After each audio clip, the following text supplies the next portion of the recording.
ఈ రాష్ట్ర ప్రజలందరూ బడ్జెట్ ఎప్పుడు వస్తుందని చాలా ఎదురు చూశారు అధ్యక్ష.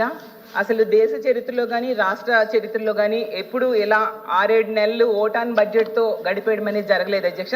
పోన్లేండి, ఎప్పటికైనా సంతోషం. ఫైనాన్షియల్ ఇయర్ కంప్లీట్ అయ్యే లోపు దగ్గరలో ఉంటుండగా బడ్జెట్ విడుదల చేశారు, చాలా సంతోషం అధ్యక్ష.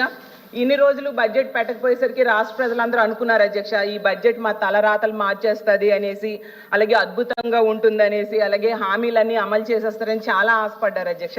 కానీ ఆ రాష్ట్ర ప్రజల ఆశలపై నీళ్లు చల్లేట్టుగా ఉంది అధ్యక్ష ఈ బడ్జెట్ అనేది.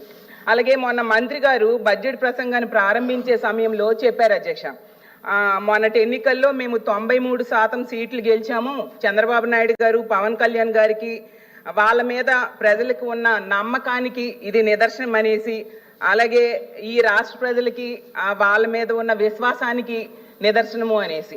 కానీ ఈ బడ్జెట్ పూర్తిగా చదివాక అర్థమైంది ఏంటంటే, ఈ కూటమి ప్రభుత్వం ప్రజల తాలూకా నమ్మకాన్ని వమ్ము చేశారు అధ్యక్ష, అలాగే వాళ్ళ ఆశలను కూడా అడియాసలు చేశారు అధ్యక్ష.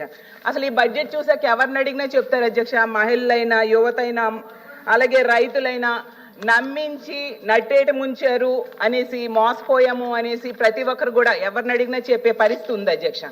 అసలు ఈ సూపర్ 6 పథకాల అమలుకి సంవత్సరానికి 74,287 కోట్లు అవసరం ఉంటే అవేవి కూడా కేటాయింపులు జరగకుండా ఓట్లేసిన ప్రజలను మాత్రం మోసం చేశారు అధ్యక్ష. తొలి బడ్జెట్లోనే ప్రజలను మోసం చేయడం చాలా దారుణం అధ్యక్ష. అలాగే 200 పైగా హామీలు ఇచ్చారు అధ్యక్ష, కనీసం 2 హామీలు కూడా పూర్తి స్థాయిలో నిధులు కేటాయించలేదు అధ్యక్ష.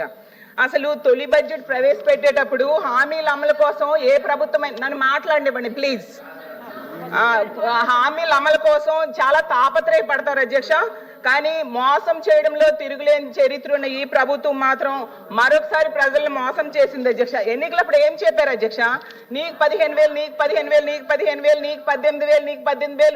ఈ ఎమ్మెల్యేలు, ఈ మంత్రులు వీళ్ళందరూ ప్రచారం చేయలేదేంటి అధ్యక్ష? ఊరూరు డప్పు వేసి కొట్టారు అధ్యక్ష.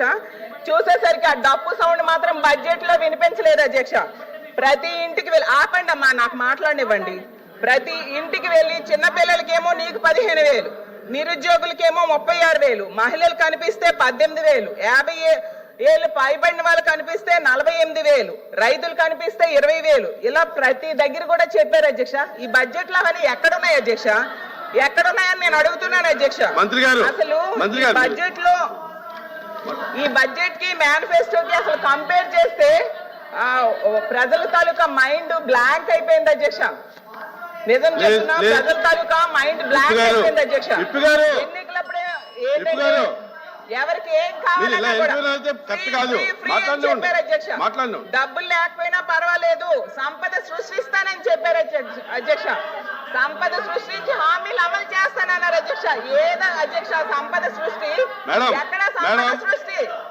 వీళ్ళు ప్రజలకు ఇచ్చిన హామీలు మాత్రం సంపద సృష్టి చేయలేదు అధ్యక్ష.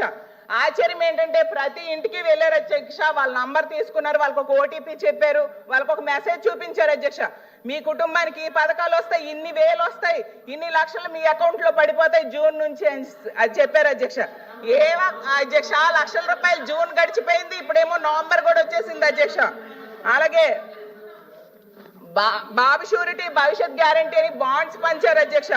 ఆ బాండ్స్ ఇప్పుడు ఏం చేసుకోవాలి అధ్యక్ష వాళ్ళు? అసలు ఆ బాండ్స్ కి ఈ బడ్జెట్ కి ఏమైనా సంబంధం ఉందా అని నేను అడుగుతున్నాను అధ్యక్ష. అసలు వీళ్ళు మేనిఫెస్టోకి ప్రజాగలం 2024 అని పేరు పెట్టారు అధ్యక్ష. అసలు ప్రజాగలం కాస్త ప్రజాగరళంగా అయింది అధ్యక్ష. సూపర్ 6 సూపర్ చీట్స్ గా అయిపోయింది అధ్యక్ష. ఈ బడ్జెట్ చూస్తే మేనిఫెస్టో ఏమో మాయాఫెస్టో అయిపోయింది అధ్యక్ష. బాబు షూరిటీ, భవిష్యత్ గ్యారంటీ అనేది బాబు షూరిటీ ఎన్నికల గ్యారంటీలా తయారు చేశారు అధ్యక్ష. అసలు వీళ్ళు చెప్పిన పథకాలకి బడ్జెట్ లో కేటాయించిన నిధులకి పోలిస్తే తల్లికి వందనం, తల్లికి మంత్రి గారు అధ్యక్ష మాట్లాడుతుండేది అబద్ధాలు మాట్లాడుతున్నారనే విషయం మొత్తం మీడియా అంతా చూస్తున్నారు, రాష్ట్రం అంతా చూస్తున్నారు అధ్యక్ష. కాదు అధ్యక్ష, సత్యాలు మాట్లాడుతున్నారు. మేము రాగానే మొదటి సంతకం మెగా డిఎస్సి ముఖ్యమంత్రి గారు సంతకం పెట్టారు. అన్నా క్యాంటీన్లు మొదలు పెట్టాం, పెన్షన్ ఇచ్చాం అధ్యక్ష, పెన్షన్లు పెన్షన్ ఇచ్చాం అధ్యక్ష, దీపం 2 కింద సిలిండర్లు ఇచ్చాం అధ్యక్ష. అన్నారు కదా మీరు అధ్యక్ష. నోట్ చేసుకోండి. మరి సిపిఎస్ రద్దన్నారు, వాళ్ళు నోట్ ఏం చేశారు చేసుకోండి. అధ్యక్ష? 2,000 రూపాయలు పెన్షన్ 3,000 చేసేస్తామన్నారు అధ్యక్ష. 5 సంవత్సరాలైనా చేయలేకపోయినారు అధ్యక్ష. వాళ్ళు చేసిన అప్పులు మేము తీర్చుకుంటూ మళ్ళీ సంక్షేమ పథకాలు ఇస్తున్నాం. సంపద సృష్టించాం. అవునా మేడం అధ్యక్ష? కూర్చోండి. మేడం ఎల్ఓపి గారు, ఈ ప్రభుత్వ ఉద్యోగుల పరిస్థితి మింగలేక కక్కలేక అన్న పరిస్థితిగా ఉంది అధ్యక్ష. ఈ కూటమి ప్రభుత్వం అధికారంలోకి రాగానే 1వ నెల జీతం ఇస్తామన్నారు, అయ్యారు, ప్రకటిస్తామన్నారు. ఆ మేనిఫెస్టోలో పెట్టినవే నేను చెప్తున్నాను అధ్యక్ష. అసలు ఇంతవరకు అయ్యారు లేదు అధ్యక్ష. పిఆర్సీ ఎప్పుడు వేస్తారో తెలియదు అధ్యక్ష. ఈ 5 నెలల్లో ఒక్కటి కూడా ఇవ్వలేదు అధ్యక్ష. టీచర్స్ అయితే ఈ ప్రభుత్వం మీద జోకులు వేసుకుంటున్నారు అధ్యక్ష. టీచర్స్ మేడం అయ్యా హోమ్ మినిస్టర్ గారు. అధ్యక్ష, ఒక విషయం ఏంటంటే ఈ సభలో ప్రభుత్వ ఉద్యోగస్తుల గురించి మాట్లాడడం అనేది నిజంగా చాలా మంచి పరిణామం కింద భావించాలి. గౌరవ సభ్యురాలు కూడా ఆ టాపిక్ గురించి ఎత్తుతూ కొంచెం డైవర్ట్ అయినట్టున్నారు. ఒకటి విషయం ఏంటంటే లాస్ట్ ప్రభుత్వ ఉద్యోగస్తులు ప్యూన్ దగ్గర నుంచి ఐపీఎస్ ఐఏఎస్ ఆఫీసర్ వరకు ఎవరికి కూడా డిఏలు కానీ టీఏలు కానీ ఇంక్రిమెంట్లు కానీ పిఆర్సీలు కానీ ఏమీ లేవు అధ్యక్ష. జీతాలు కూడా 1వ తారీఖున పడతాయా, 1వ తారీఖున పడతాయా, 15వ తారీఖున పడతాయా, 1 నెలకి పడతాయా, 2 నెలలకి పడతాయా తెలియని దుస్థితిలో వాళ్ళు కక్కలేక మింగలేక 5 సంవత్సరాలు పనిచేశారనే సంగతి మర్చిపోయి పాప అప్పుడుదే ఇప్పుడు కూడా ఆపాదిస్తున్నారేమో అన్న సంగతి కొంచెం తెలుసుకుని మాట్లాడమని చేసుకోండి అధ్యక్ష. ఇంకో విషయం అధ్యక్ష, ఈ రోజు ప్రభుత్వ ఉద్యోగస్తులందరూ గుడ్లపై చేసుకొని ఉంటున్నారు అధ్యక్ష.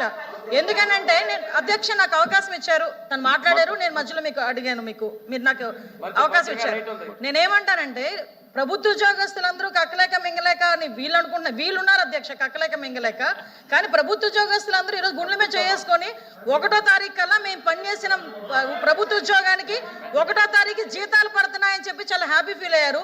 ఈ రోజుకి కూడా అన్ని డిపార్ట్మెంట్లోని డిఏలు కూడా మేము ఇచ్చున్నాము. వీళ్ళు ఏంటంటే వీళ్ళ అత్యాశ ఏంటంటే వీళ్ళు 5 సంవత్సరాలు కనీసం డిఏలు కూడా ఇవ్వలేదు. ఈ 5 నెలలకు వీళ్ళు పిఆర్సీలు అడుగుతా ఉంటే నవ్వు వస్తుంది అధ్యక్ష. ఆ విషయాన్ని సభ దృష్టికి తీసుకొస్తున్నాను అధ్యక్ష.